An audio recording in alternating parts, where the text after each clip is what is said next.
Le mari de Nicki Minaj, Kenneth Petty, plaide coupable. Il risque 10 ans de prison. Pop Smoke, il y aura un documentaire qui sortira prochainement sur Netflix.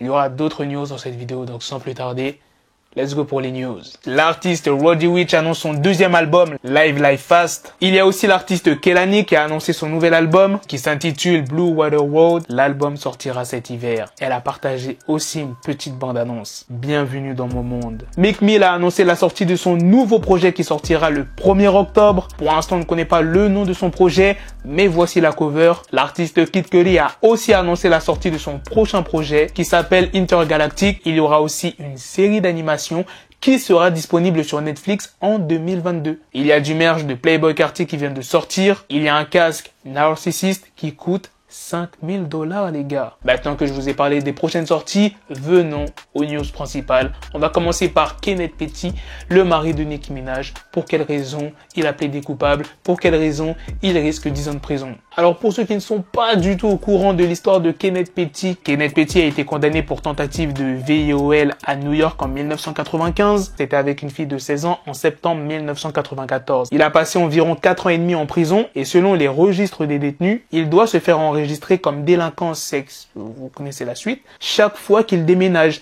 Mais en novembre 2019, lors d'un contrôle routier, Kenneth Petty ne s'était pas enregistré au registre des délinquants de la Californie. En novembre 2019, il était déjà avec Nicki Minaj, le couple venait de déménager en Californie. Et jeudi dernier, il a plaidé coupable, il risque maximum 10 ans de prison avec une liberté conditionnelle. Le photographe officiel de Pop Smoke, Apex Vision, s'est exprimé sur ce documentaire qui sortira sur Netflix. Je ne veux pas vous donner trop d'indices, vous me parlez de ce documentaire tous les jours. Le documentaire sera légendaire et sera disponible sur la plus grande plateforme vidéo du monde et tout le monde pourra le voir. On en parlait déjà de ce documentaire en avril 2020 et jusqu'à maintenant, on ne sait même pas ce qu'il y aura dans ce documentaire. Le contenu, la date, rien du tout. Bon, il a pas dit Netflix, mais moi je pense que c'est Netflix. La plus grande plateforme vidéo du monde, pour moi, c'est Netflix. On est bien d'accord, les gars. Voilà.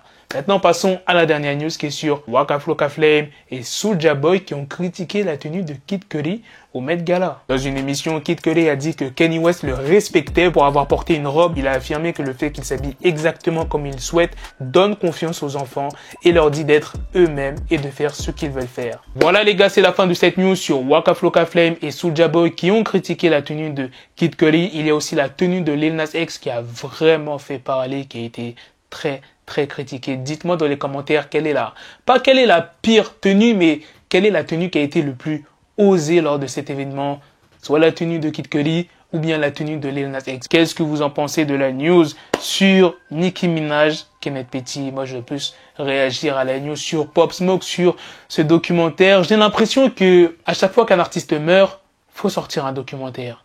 Déjà, les albums posthumes, c'est limite, hein. Des sons qui sortent après la mort de l'artiste, des sons des fois qui sont pas totalement finis, c'est limite. Mais sortir à chaque fois un documentaire, voilà quoi. Je pense que le pire c'est Tupac et Biggie. Enfin, je sais même pas il y a combien de documentaires sur eux. Et bon, ça je peux comprendre. Voilà, c'est des légendes. Par exemple, un artiste qui est décédé il y a pas très longtemps, XXXTentacion. Le documentaire qui est annoncé depuis je ne sais combien de temps. C'est vrai que les fans vont être contents, mais je sais pas, moi je trouve ça glauque. Encore si l'artiste avait autorisé de son vivant, ok. Mais quand l'artiste il est décédé, ben vas-y, moi je trouve ça trop glauque. Bref, vous me dites ce que vous en pensez. Sur ce, on se donne rendez-vous très prochainement pour d'autres vidéos news. Prenez soin de vous la famille. Peace.